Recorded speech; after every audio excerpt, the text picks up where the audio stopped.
السلام علیکم دوستو میں ہوں اسامہ افضل اور آپ دیکھ رہے ہیں میرا یوٹیوب چینل اسامہ سپیکس۔ حضرت ایوب علیہ السلام کے متعلق جو معلومات آج ہمارے پاس موجود ہیں وہ یا تو قرآن مجید یا تورات یا پھر وہ اقتباسات ہیں جو عربی مورخین نے قدیم تاریخ سے اخذ کر کے تحریر کیے ہیں۔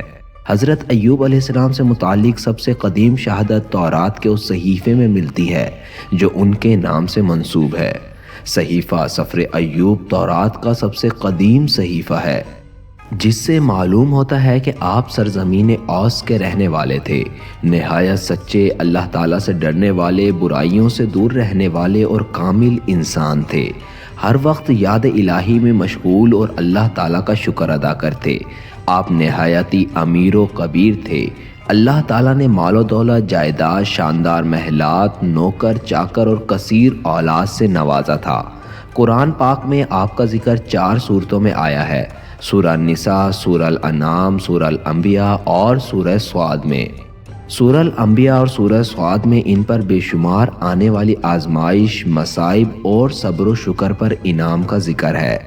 مورخین نے لکھا ہے کہ ایوب علیہ السلام کا زمانہ حضرت یعقوب علیہ السلام اور حضرت موسیٰ علیہ السلام کے درمیان کا تھا، یعنی 1300 اور 1500 BC کے درمیان کا۔ آپ علیہ السلام کی اہلیہ کے نام پر مورخین میں ذرا اختلاف ہے۔ کسی نے ان کا نام لیا بنت میشا ابن یوسف لیا ہے تو کسی نے رحمت بنت افراہیم ابن یوسف لکھا ہے۔ حضرت ابن مسعود رضی اللہ تعالی عنہ نے فرمایا کہ حضرت ایوب علیہ السلام کے 7 لڑکے اور 7 لڑکیاں تھیں، جو سب آپ علیہ السلام پر آنے والے آزمائش کے دنوں میں انتقال کر گئے۔ جب اللہ تعالیٰ نے ان کی آزمائش ختم کی تو انہیں مزید اولاد عطا فرمائی۔ روایات کے مطابق آپ علیہ السلام کے ہاں 27 بیٹے اور بیٹیاں ہوئی تھیں۔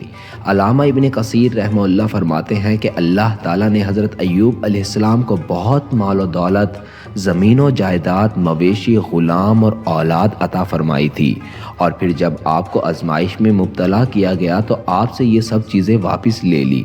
انہیں کئی قسم کی بیماریاں لاحق ہو گئیں اور کوئی عزا صحیح نہ رہا سوائے دل اور زبان کے۔ ان تمام مصیبتوں اور بیماریوں کے باوجود آپ علیہ السلام نہایت صابر اور شاکر ثابت ہوئے۔ اللہ تعالیٰ سے ثواب کی آس لگائے بیٹھے رہتے اور دنوں رات اللہ کا ہی ذکر کرتے۔ آپ علیہ السلام کے جسم پر بڑے بڑے دانے ہو گئے جن پر کیڑے پڑ گئے تھے، کوئی ساتھ نہ بیٹھتا تھا، دوست احباب بھی وحشت کرتے تھے، حتیٰ کہ آپ علیہ السلام کو شہر سے باہر ایک جگہ پر ڈال دیا گیا۔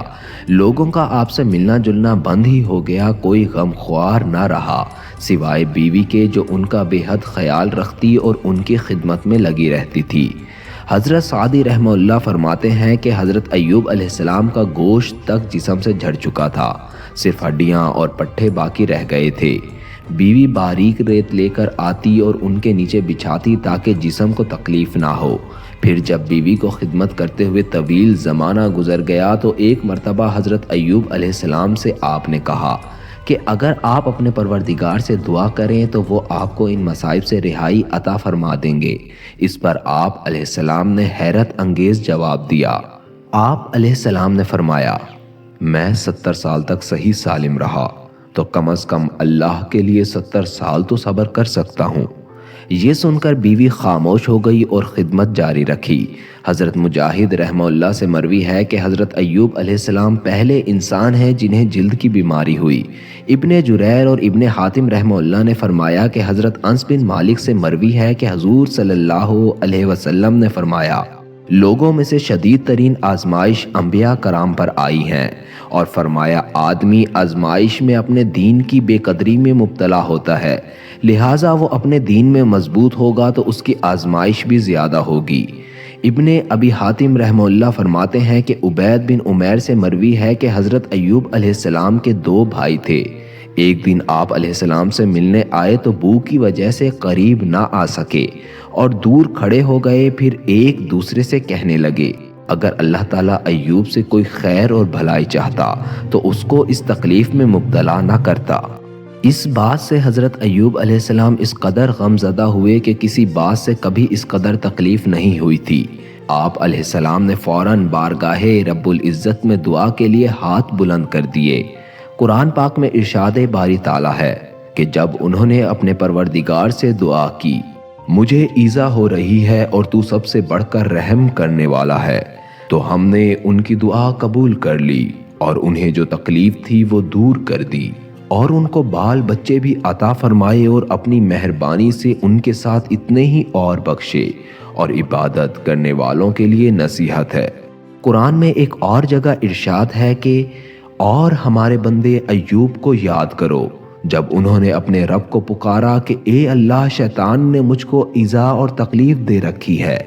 ہم نے کہا کہ زمین پر پاؤں مارو، دیکھو یہ چشمہ نکل آیا، نہانے کو ٹھنڈا اور پینے کو شیریں۔ حضرت مفتی محمد شفیع رحمہ اللہ نے سورہ صاد کی آیت نمبر 41 سے 44 تک کی تشریح کرتے ہوئے فرمایا ہے کہ جب انہوں نے اپنے رب کو پکارا کہ شیطان نے مجھے رنج و ایذا پہنچایا ہے، تو یہ رنج و ایذا بعض مفسرین کے مطابق وہ ہے جو امام احمد رحمہ اللہ نے کتاب الزہد میں ابن عباس رضی اللہ تعالی عنہ سے روایت کیا ہے کہ حضرت ایوب علیہ السلام کی بیماری کے زمانے میں ایک بار شیطان طبیب کی شکل میں ان کی بیوی کو ملا تھا۔ آپ کی بیوی نے اسے طبیب سمجھ کر علاج کی درخواست کی تو شیطان نے کہا اس شرط پر اگر انہیں شفا ہو جائے تو یوں کہہ دیں کہ تو نے شفا دی، میں اور کچھ نذرانہ نہیں چاہتا۔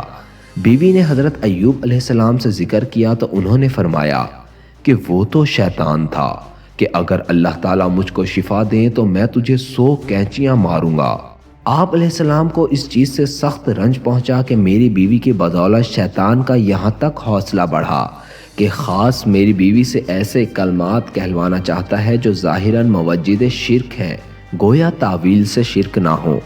اگرچہ حضرت ایوب علیہ السلام ازالہ مرض کے لیے پہلے بھی دعا کر چکے تھے، اس واقعے کے بعد اور زیادہ عاجزی اور تجسس سے دعا کی، بس ہم نے ان کی دعا قبول کی اور حکم دیا کہ اپنا پاؤں زمین پر مارو۔ چنانچہ انہوں نے زمین پر پاؤں مارا اور وہاں سے ایک چشمہ پیدا ہو گیا۔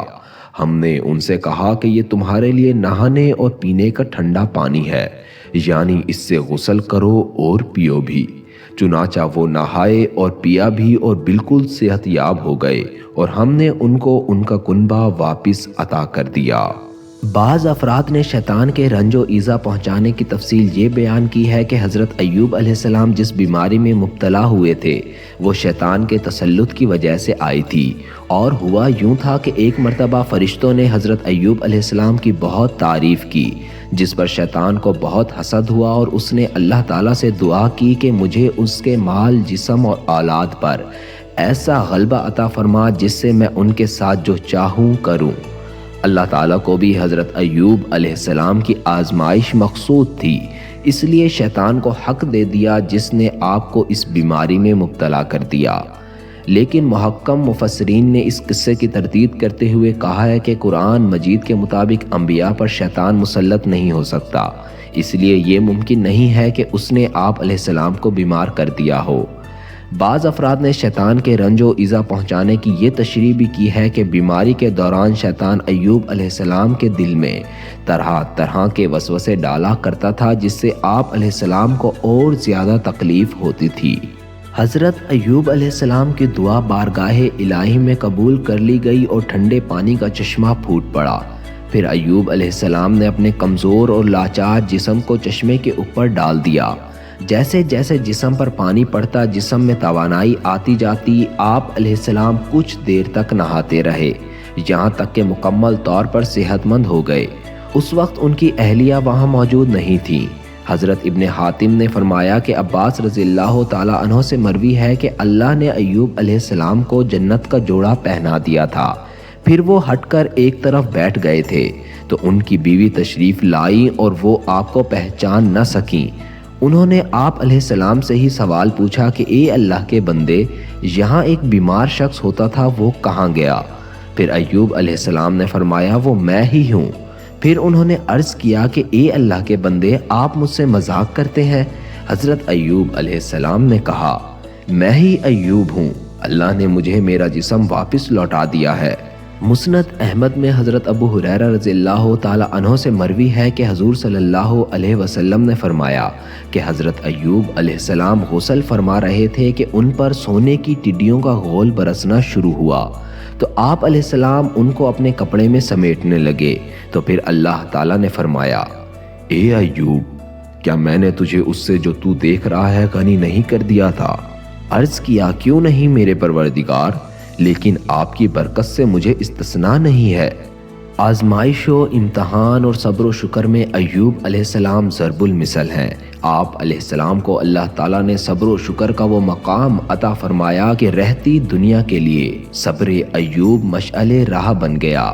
اللہ تعالیٰ نے جوں جوں آپ علیہ السلام کی آزمائشیں بڑھائیں ویسے ویسے ان کی عبادات بڑھتی چلی گئی، یہاں تک کہ صبح و شام کا ایک ایک لمحہ یاد الہی میں گزرتا رہا۔ قرآن پاک میں مختلف مقامات پر مصائب و مشکلات میں صبر و شکر کرنے والوں کو بے شمار اجر و ثواب کی نوید سنائی گئی ہے۔ جن لوگوں نے صبر کیا ہم ان کو ان کے اعمال کا بہت اچھا صلہ دیں گے، ان لوگوں کو ان کے صبر کے بدلے جنت کے بالا خانے عطا ہوں گے، اور وہاں فرشتے دعاؤں اور سلام سے ان کا استقبال کریں گے، اور ان کے صبر کے بدلے انہیں جنت کے باغات اور ریشمی لباس عطا فرمائیں گے۔ حضرت ایوب علیہ السلام کی عمر مبارک کے بارے میں مفسرین کی مختلف رائے ہے۔ اکثر آپ علیہ السلام کی عمر 140 سال بتاتے ہیں، جبکہ ابن جریر رحمہ اللہ کے مطابق آپ کی عمر 93 سال تھی۔ بعض روایات میں ایوب علیہ السلام کی بیماری میں ان کے جسم میں کیڑے پڑنے کی بات کو غلط کہا گیا ہے۔ مفتی محمد شفیع رحمہ اللہ نے ایوب علیہ السلام کی بیماری کے متعلق بیان کیا ہے کہ قرآن پاک میں اتنا تو بتایا گیا ہے کہ ایوب علیہ السلام کو ایک شدید قسم کا مرض لاحق ہو گیا تھا، لیکن اس مرض کی نوعیت نہیں بتائی گئی۔ حدیث میں بھی اس کی کوئی تفصیل نہیں ملتی۔ البتہ بعض آثار سے ظاہر ہوتا ہے کہ آپ علیہ السلام کے جسم پر پھوڑے نکل آئے تھے، یہاں تک کہ لوگوں نے گھن کی وجہ سے آپ علیہ السلام کو ایک جگہ پر ڈال دیا تھا، لیکن بعض مفسرین نے ان آثار کو تسلیم کرنے سے انکار کر دیا ہے۔ ان کا کہنا ہے کہ انبیاء علیہ السلام پر بیماریاں تو آ سکتی ہیں، لیکن ان کو ایسی بیماری میں مبتلا نہیں کیا جاتا جن سے لوگ گھن کھانے لگیں۔ حضرت ایوب علیہ السلام کی بیماری بھی ایسی نہیں ہو سکتی، بلکہ یہ کوئی عام قسم کی بیماری تھی۔ لہٰذا وہ آثار جن کی وجہ سے ایوب علیہ السلام کی نسبت ان دانوں کی طرف کی گئی ہے جس میں کہا گیا ہے کہ آپ علیہ السلام کو کوڑے میں ڈال دیا گیا تھا، وہ قابل اعتماد نہیں ہے۔ لہٰذا آپ علیہ السلام کے بدن میں کیڑے پڑنے کی بات درست نہیں لگتی۔ واللہ عالم۔ آخر میں اللہ سے دعا ہے کہ اللہ ہم سب کو ایوب علیہ السلام جیسا صبر و شکر عطا فرمائے۔ آمین۔